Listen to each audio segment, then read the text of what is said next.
Bernie's headache is a hard one to talk about. This isn't really Bernie's headache. This is my headache. My headache over Bernie Sanders.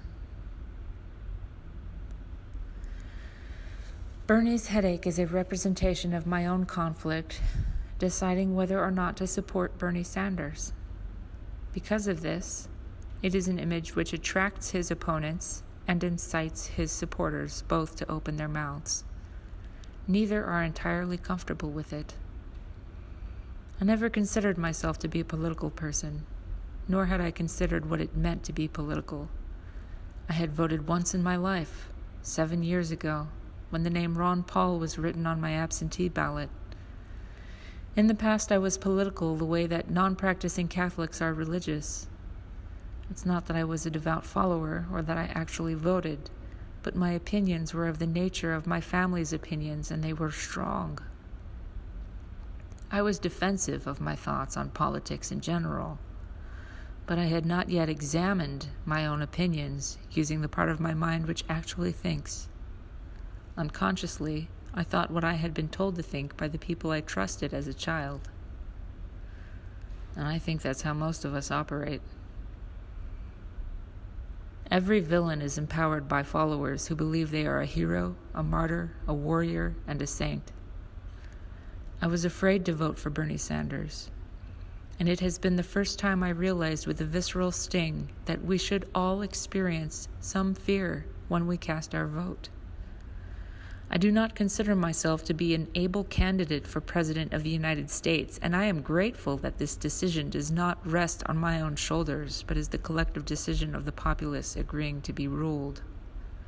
The more I looked into Sanders' history for reasons to support my caution, the more convinced I became that not only was he the most worthy candidate running for office, which wasn't saying much at the time, but he is in fact a worthy candidate for President of the United States. In the past, I have been comfortable not voting and washing my hands of any participation in politics. When questioned about my non-participation, I had reasoned that either there were no worthy candidates or that I did not feel capable of deciding who was a worthy candidate, especially when I could not trust the media. The truth is, I was a lazy adult, refusing the responsibility of participating with my fellow citizens.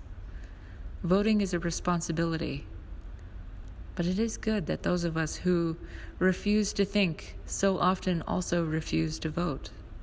Voting should not be mandatory.